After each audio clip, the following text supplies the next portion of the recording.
ada lagi loh gosipnya yang miring-miring ini. Waduh. Saya selalu lihat.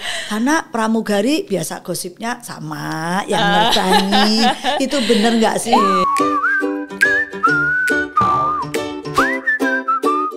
Tergantung ya kayaknya ya. Itu mah tergantung manusianya. Nah kalau yang suka bawa terbang itu kan masih single semua atau sudah berkeluarga semua? Dari umur nih. Kalau aku ketemu ya pastinya captain udah berkeluarga lah ya kalau yang sudah captain. Tapi kalau misalkan mas-masnya nih, mas-mas yang masih jadi co-pilot, nah itu kadang ada yang single juga. Jadi kita melihat pertama dari wajah langsung ke tangan, Oma. Jarinya udah nikah atau belum? Oh gitu. Iya. Jadi rupanya kalau mau cari pacar, kalau mau cari misalnya ada yang kayaknya lucu nih, kita lihat mukanya lucu, terus dia tangannya kalau udah ada cincinnya ya kecewa. Kalau cincinnya nggak dipakai kan suka kadang-kadang nggak mau. Tapi kan pasti kita harus hati-hati, Oma. Jadi nggak sembarangan ya. Betul. Dan itu ya memang kalau gosip itu wajar lah di mana aja, namanya kita sering dunia ketemu kerja, betul. Dan pramugara itu kan cakep-cakep, yang wanitanya yang pramugarinya cantik-cantik, pramugaranya aja juga cakep-cakep amat ya, kayak artis-artis ya. Belum pilotnya tinggi gede gitu. Ya siapa yang namanya kita selalu bersama, terbang bareng. Belum kalau nanti pas kita nggak bisa pulang ya. Itu balik sih ke masing-masing. Terus aku mau benerin isu-isu juga nih, katanya kalau misalkan kita nolak nih pacaran sama yang megang pesawat, ketua pesawat, tahu kan? Itu katanya nggak dapet jam terbang. Itu salah, Oma. Jadi kita tuh jam terbang itu semua udah diatur sama krunya sendiri, betul. Jadi nggak tergantung itu semua. Iya. Itu juga nggak mungkin, emang Oma juga denger pokoknya kadang-kadang kayak yang cakep harus mau nih diajak kencan gitu. Kayaknya nggak mungkin deh, semua orang juga ada moral, ada yang baik, ada yang nggak baik. Tapi saya rasa perusahaan maskapai nasional pasti punya rule of the game-nya. Nggak mungkin nggak mungkin asal tergantung dari apanya ya, bapaknya atau manajernya atau apa, enggak. Tergantung juga kualitas pribadi dan kemampuan ya. Kayaknya gitu ya. Wah, seneng banget. Terus apalagi dong? Ngadepin penumpang gimana? Penumpang banyak yang iseng loh. Apalagi bapak-bapak yang centil, yang jahil. Nah, gimana tuh? Biasanya kalau udah mengarah ke situ, kadang kalau masih dalam radar sopan ya, Oma, aku kadang suka ngebercandain aja gitu kan. Mungkin emang karena seneng ngelihat kita kan. Orang kan kadang jarang naik pesawat, sekali ketemu pesawat, ketemu pramugari. Jadi aku wajar lah dia mungkin senang gitu. Tapi kalau ada yang kurang ajar, itu kita bisa nuntut, Oma, kita akan dibelain sama perusahaan kita. Iya, karena ada pernah ya saya lihat yang viral tiba-tiba main colek gitu kan, itu juga kayaknya meremehkan sekali. Ya, kita posisi pramugari itu emang orang gampangan kan? Enggak. Itu nggak boleh ya, itu bisa laporin. Iya, langsung lapor polisi, kena itu. Nih, jadi buat anak-anak muda atau bapak-bapak muda jangan sembarangan, gitu kan? Hati-hati, jangan main colak-colak gitu ya, karena bisa dituntut ya. Karena itu sering loh saya denger, apa bener, makanya begitu ketemu pramugari Amanda, saya mau tanya karena saya denger cuman hoax atau nyata gitu. Terus apalagi kan ada orang yang belum pernah naik pesawat, itu juga kalian harus ngelayanin kan? Iya, kita harus nenangin juga. Kadang kan ada orang nggak ngerti pakai seatbelt, nggak ngerti, aduh gimana nih kalau pesawat, apalagi kalau udah turbulence ya, Oma ya. Itu gimana? Itu kenapa? Ya tugas kita sih, Oma, gimana caranya supaya tenang dan penumpang percaya kalau misalkan memang nggak kenapa-napa. Itu sebenarnya hal wajar sih kalau turbulence gitu. Nah, Amanda sendiri kalau pas turbulence itu gimana coba? Perasaannya gitu, ngeri, takut, walaupun udah di training kan? Iya, tapi gimana ya, Oma? Mungkin karena pikirannya kerja gitu lah ya kan. Kalau penumpang karena nggak ada kerjaan ya, Oma paling nungguin gitu, jadi berasa takutnya. Kalau kita karena kita udah tugas masing-masing, kita udah punya tugas misalkan turbulence, berarti kita tugasnya ada yang announcement, ada yang sibuk kita ngecekin penumpang apakah sudah pakai seat belt, terus kemudian kita harus lapor kepada perser kita atau ketua kita. Jadi rasa takut itu malah jadi hilang, Oma. Jadi kita harus siap siaga kan. Jadi ketika turbulence pikirannya adalah safety gimana penumpang gitu. Kita sendiri ada takut, cuman nggak setakut para penumpang gitu, karena mungkin udah perasaan biasa. Kamu misalnya, istilahnya kerja pramugari ini istilahnya gini, andai kata kan banyak kejadian ya, yang jatuh, yang apa itu udah siap mental. Sudah Oma, karena kan setiap pekerjaan terus juga setiap manusia pasti kan udah ada waktunya masing-masing. Jadi percaya aja lah sama yang di atas. Dan ibu bapak kamu memang udah istilahnya siap ya. Anaknya kalau sudah jadi pramugari itu kan ya memang nasib di tangan yang di atas. Tapi udah siap ya kayak gitu ya. Insya Allah ya, mau ya pasti harus udah siap sih Oma. Terus ada lagi nih, kalau penumpang sampai mereka istilahnya kan mabuk udara, terus muntah, tapi kan sebetulnya ada tuh yang namanya apa bag itu? Iya, alat air sickness bag. Sickness bag. Nah itu pramugari juga harus bersihin atau enggak itu? Itu kalau mulai dari pintu ditutup Oma, kita udah ditarik pesawatnya ke belakang, itu tanggung jawab kita semua.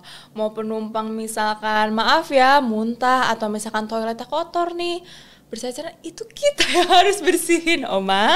Oh jadi agak jorok maaf ya. Jadi juga karena aku lihat kadang-kadang namanya yang misalnya orang dari belum pernah naik kan itu kan sambil goyang gitu, toilet kecil gitu kan juga, terus nggak tahu caranya nge-flash gimana. Betul. Itu tanggung jawabnya ya. Tanggung jawab kita. Jadi harus udah siap, jangan mau enak-enaknya aja istilahnya gitu. Nggak ada geli-gelian deh ya. Kalau geli-geli nggak lulus itu pasti. Iya, betul. Bener? Iya. Harus siap. Aduh, jadi nah setelah sekarang ini pandemi, Manda kegiatannya apa sih? Sekarang mungkin lebih improve sih, mulai dari belajar hal-hal baru. Sekarang udah ambil kuliah Oma, alhamdulillah. Kuliah apa? Aku ambil komunikasi, mungkin untuk kedepannya kan. Karena dunia penerbangan aku lihat kayak gini gitu, kadang bisa belum pasti. Jadi kita harus punya backingan lah, belajar improve bahasa Inggris, terus juga perbanyak networking gitu kan. Emang mau jadi artis? Siapa tahu abis dari pramugari ke artis. Kan semoga. Adiknya juga saya dengar artis kan, artis sinetron. Siapa itu? Amanda Salma, baru Amanda Salma. Iya. Jadi ngikutin dong adiknya. Iya, kalau misalkan sudah jalannya. Iya, bisa lah. Wajah menunjang untuk jadi artis, terus mampai. Ya bisa lah. Berapa batasnya sehari? Kerja berapa jam? Kalau biasa kan 8 jam. Apakah pramugari juga sama 8 jam? Kita maksimum flight itu harus 14 jam. Itu sudah teratur di maksimum. Iya, maksimum. Dengan rest kita tidur harus 9 jam tambah 1 jam prone rest. Jadi 10 jam kita harus sudah benar-benar tidur gitu. Oh, 1 jam benar-benar tidur. Jadi kalau yang penerbangan long haul kan biasanya ada cabinnya itu buat tidur ya. Iya. Jadi gitu. 14 jam. 14 jam maksimum, nggak bisa ditolerir. Loh, lah kalau perjalanan yang 20 jam gimana? Iya, itu ada peraturannya lagi Oma, karena kan kita belajar juga. Jadi tidurnya, restnya itu jadi 9 tambah 9 18 jam. Ditambah 3 jam gitu Oma. Pokoknya ada peraturan-peraturannya yang nggak boleh dilanggar. 14 jam, wah per jamnya berapa? Apanya nih? Per jamnya kira-kira apa? Dapatnya yang diterima. Kalau dulu sistemnya itu progresif Oma. Jadi semakin kita flightnya banyak, per jamnya dihitungnya semakin mahal. Gitu.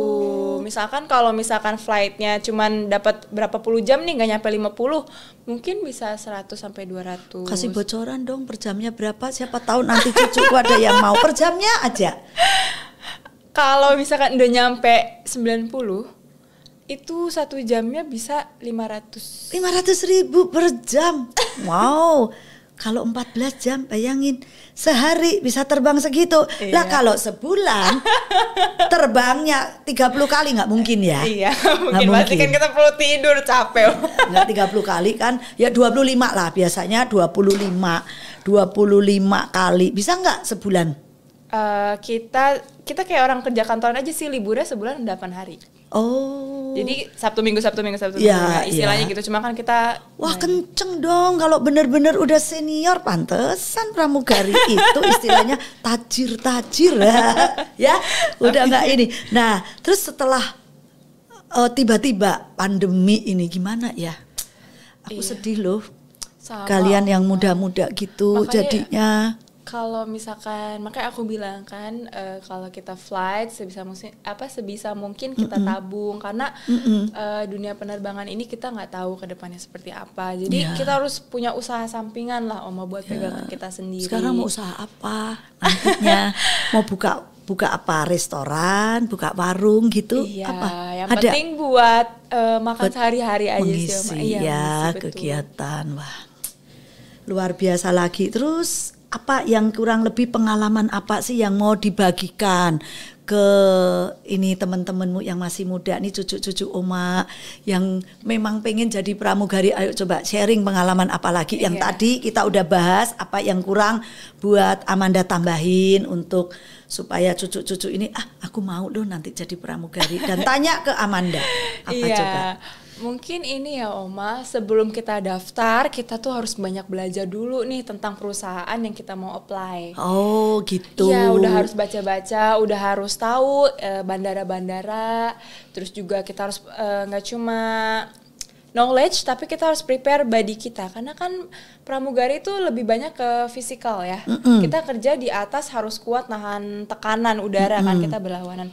Jadi jangan begadang, harus rajin olahraga, makan sehat. Karena kalau yang sakit kita sendiri. Karena aku pernah Oma, waktu itu aku flu, aku paksa flight. Itu kemudian aku budek Oma, aku nggak bisa dengar dua telinga aku. Sampai begitu? Sampai begitu, karena tekanannya itu benar-benar kuat kan. Jadi aku nggak sadar sampai aku turun. Setiap ngomong sama mbaknya aku budek. Itu berapa lama? Akhirnya aku ke THT itu seminggu lebih, hampir mau 2 minggu baru bisa plong lagi itu telinga. Wah ya.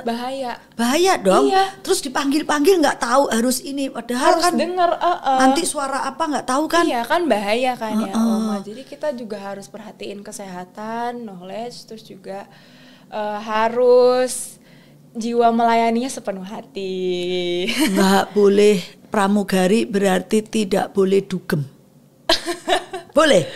Tergantung Oma, kalau dia bisa bertanggung jawab. Misalkan besok mau flight tapi dia malah melakukan itu kan dia juga yang rugi gitu loh Oma. Karena kan saya juga dulu denger ya, serem juga kalau pilotnya atau pramugarinya sampai istilahnya mabok gitu kan. Waduh, kita juga deg-degan. Kayaknya memang harus ada peraturannya, nggak boleh ya. Memang kan sebelum flight itu kita memang dicek tensi dan juga dicek alkohol. Itu setiap flight itu wajib gitu. Jadi setiap flight harus dicek istilahnya ya. Medex lagi. Kalau misalkan kita temperaturnya juga lagi high, kita nggak boleh terbang. Oke, rasanya udah cukup lama. Coba kasih pesan apa yang Amanda mau sampaikan pada cucu-cucu Oma untuk supaya seperti Amanda. Dan Oma doain nanti Amanda habis ini semoga diterima di international flight. Amin. Ya. Jangan putus semangat, jangan patah semangat untuk lamar lagi. Karena udah pengalaman di national flight, pasti bisa di internasional. Dan nanti siapa tahu ketemu Oma, aku dilayani sama Amanda. Yuk sampaikan apa pesan di segmen terakhir, kita mau selesai ini ke cucu-cucu Oma. Mungkin karena aku masih muda juga, tetap semangat, jangan sampai corona ini bikin kalian jadi patah semangat, jadi nggak semangat untuk gimana ya caranya untuk melanjutkan hidup gitu kan. Tetap semangat, cari kerja, jangan mudah menyerah karena kita masih muda, sayang gitu ya Oma, tenaga kita harusnya kita pakai buat cari pengalaman baru, cari networking, terus juga belajar hal-hal baru, itu tuh lebih bermanfaat.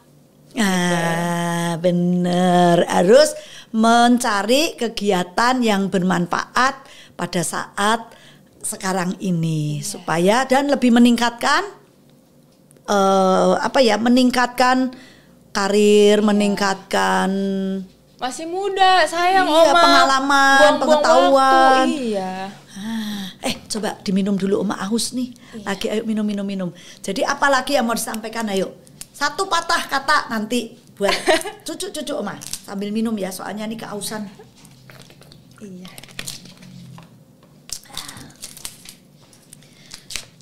Enak. Oma selalu seneng minumnya air putih, jadi mohon maaf ya adanya air putih karena yang manis-manis Oma juga udah nggak suka gitu. Aku juga nggak suka Oma. Sama. Ya, coba apalagi selain satu kata semangat apa buat cucu-cucu Oma supaya kayak cantik kayak Amanda, langsing ya Amanda. Kata-kata buat anak-anak muda yang pasti tetap semangat, produktif dan jangan gampang menyerah. Coba lagi, kalau gagal kita harus coba lagi. Jangan kalah sama oma-oma yang tidak gampang menyerah ya. Dan setelah ini jangan lupa cucu-cucuku dan teman-temanku di follow Instagramnya Oma supaya nih oma-oma masih semangat bikin konten buat kalian ya. Dan juga Instagramnya Amanda apa? Aku di Amanda Salsa, L-nya 2. Amanda Salsa. L-nya 2. Coba dicari nanti fotonya yang mirip sama ini ya, karena adiknya juga mirip kok. Iya ya. Ada apa? Amanda Salma kan? Amanda Salma. Punya Instagram kan? Iya. Ada YouTube nggak? Belum buat Oma. Belum ya. Ya udah nih masuk YouTube Oma. Nanti suatu hari buat sendiri di studio Oma, di Raharja Studio ya. Ya. Oke, terima kasih cucu-cucuku sudah nonton podcast Oma bersama si cantik Amanda ya. Terus ikutin terus podcast Oma. Minggu depan pasti ada yang menarik dan seru ya. Jangan lupa subscribe dan share ke teman-teman ya.